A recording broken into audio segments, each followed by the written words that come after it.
Have you ever watched a man fall quiet, eyes fixed, as if a string inside him just got tugged?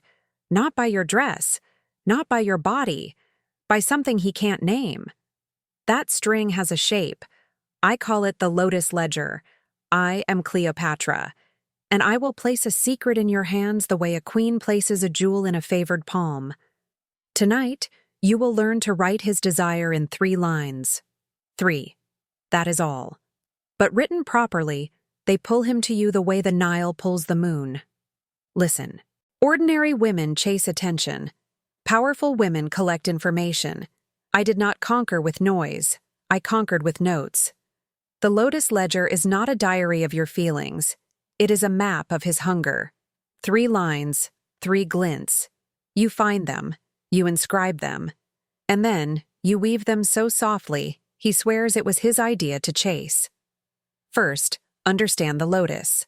A lotus grows from dark water, yet blooms in gold light. Your power does the same. You don't need perfect makeup or perfect words. You need the right 3 lines, 1 for his ambition, 1 for his ache, 1 for his anchor. The ambition line. This is the future he's secretly married to, not the headline he tells friends. The private vow he whispers to himself in rooms with no witnesses. You'll hear it when his voice lifts and his shoulders lean forward. Ask 1 soft question. What are you building when no one is watching? Then let silence do the work. He'll test you with a small piece. Nod once. Repeat his exact phrase back like a blessing placed on his brow. Don't add advice. Don't compete. Seal it with 6 words. I like the man who wants that. That is the first line in your Lotus Ledger, his private North Star, written in his words, the ache line. Every man carries a quiet bruise, a disappointment he hides under jokes, a fear dressed in logic. You'll see it in a flash, the laugh that comes a half-second late, the way he changes the subject when families or fathers or failures appear. Ask this gently. What made you stronger? But only after it broke you. If he shrugs, do not pry. Offer your own first. 1 sentence, no drama, no tears. Then watch him exhale. He'll offer his ache in return. Do not heal it. Do not fix it. Sanctify it. Tell him you understand the cost of becoming. That is the 2nd line in your ledger. The bruise he trusts you to see without pressing. The anchor line. Desire needs a body. Something he can taste, smell, touch, or hear. A sensory tether that becomes your signature in his nervous system. Listen for his sensory loves. Coffee in storms, leather on cold days, trumpets, sea wind. What wakes him? What calms him? Drop 1 small question. Where does your mind go when it needs to feel like home? He'll name a place, a scent, a sound. That is your anchor. Write it. Exact. No poetry, no embellishment. Keep the original spell. You now hold the 3 lines. Ambition, ache, anchor. The lotus is drawn.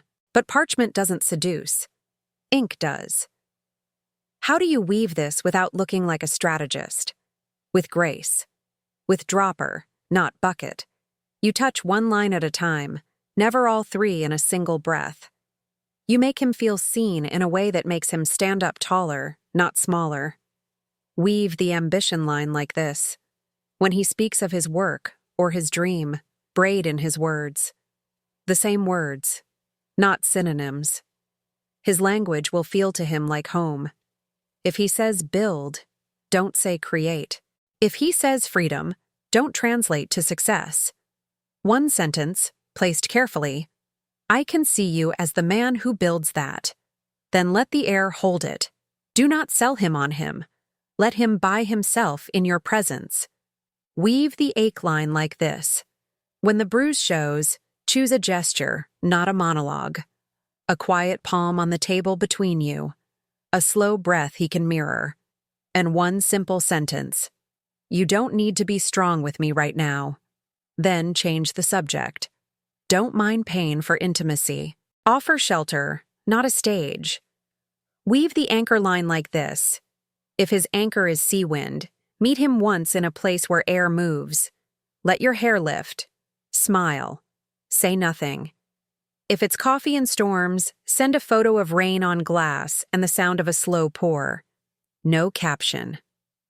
Let the body do the remembering. You are writing your presence into his senses. Here is the mistake ordinary women make. They flood. A paragraph, a sob story, 10 texts. Queens sprinkle. 1 drop, then stillness.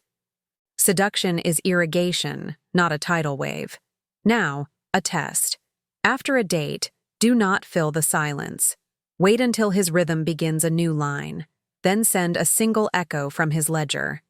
If his ambition line was, build a sanctuary for others, your text might be, I met a man tonight who builds sanctuaries.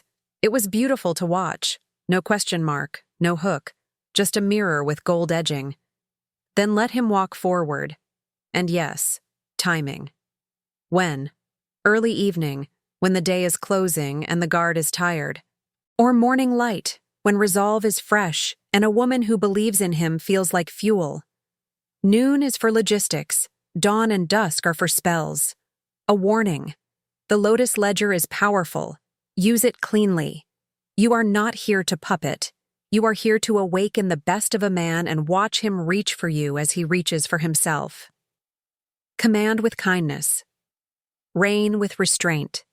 Desire earned honestly lasts. Quick pause, my dear. In the comments, tell me which of his 3 lines you spotted first. The ambition, the ache, or the anchor.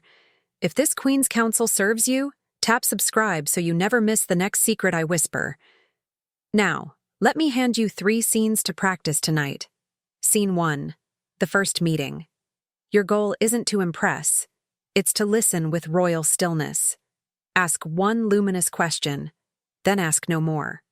Watch where his eyes go when he searches for words. That tells you if his anchor is visual, sound, or touch. Does he look up and paint pictures? He's visual. Down and inward? He's feeling. Sideways and quick? He's auditory. File that. The Lotus watches everything. Scene 2. The second encounter. Bring 1 small artifact touching his anchor. If it's sea wind, meet on a corner with moving air. If it's trumpets, hum a note when a street musician passes. Don't announce the pattern. Let him discover it in his body. He'll call it chemistry. You'll call it design. Scene 3. The reveal of ambition. He speaks of the project. You mirror 2 words. Not 3? 2. Then ask, what will this change for you? Not for the world. For you. He'll say something that sounds like freedom, pride, redemption, safety. That's the vow beneath the vow. Now write it in your ledger as a subline. It's the gold thread that ties his ambition to his ache. As your ledger ripens, you must guard it. Scarcity is sexy. Do not reveal that you know him more than he knows himself. Let him suspect it. Your eyes will do that. Your timing will do that. But if he asks, how do you always say the right thing? Smile. Say, I listen for who you are becoming. Then change the subject. Queens do not explain magic. What if he resists? Some men fear mirrors. They will mock their own dreams before you can. Fine. Pull back. Honor his pace. A true pursuit isn't forced. If he needs to feel powerful, let him lead a step, and then make it his idea to take the next. Yield like silk, then direct like a current. What if he tries to rush your ache line? He doesn't get that key until he has shown he can hold it. You are not a confessional. You are a temple. He must wash his hands before he enters. Translation: consistency before intimacy, smiles before secrets, presence before past. If he pushes, lift your chin, soften your voice, and say, some rooms open only after men prove they can stay. Then pour the tea. End scene. Use the ledger at work too. A client has an ambition line, an ache line, an anchor line. So does your manager. So does a room full of strangers. Find the 3 lines, speak to them, and watch doors open. This is not seduction.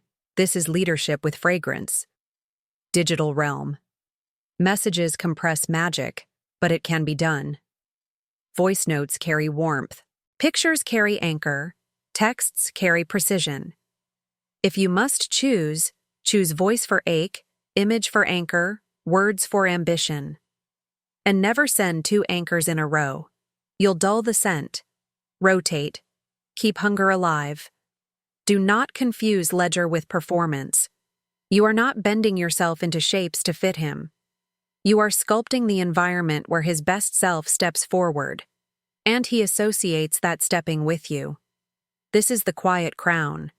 He will chase what he becomes in your presence. Now, the ritual. Before you meet him, take out your own ledger, paper, not phone. Draw a lotus, 3 petals. Label them. Ambition, ache, anchor. Leave them blank. Promise yourself you will not fill them with guesses. You will wait for truth. After, write only what he gave you in his words. No analysis, no paragraphs, a single line for each petal. Then fold it. Press it to your heart. Whisper, I honor the men who rise. Then rest. Queens do not overwork for what is already walking toward them. On the third meeting, test your weave. Touch ambition once. Touch ache with presence, not probing. Touch anchor with a sensory whisper. Then step back. He will feel a pull he cannot argue with. He will label it rare. He will call it fate. You will smile because you wrote it. A final protection. If a man uses your ledger against you, if he exploits your softness or weaponizes your mirrors, close the book. Do not rage. Do not explain. Withdraw your light. A temple without lamp is just stone. He will learn the difference. Remember this. Beauty starts the story. The ledger makes it last. Eyes may draw him near. The 3 lines keep him orbiting. Not because you chased, because you understood, because you honored what moves him, because you carried your power like fragrance, not advertisement. Tonight, you will try it. 1 question for his ambition, 1 shelter for his ache, 1 sensory touch for his anchor, 3 lines, 3 petals, 1 queen. When he begins to chase, and he will, you will feel the lotus bloom inside you, and you will not be surprised. Queens are never surprised when the world moves toward them. They simply extend a hand and let it come.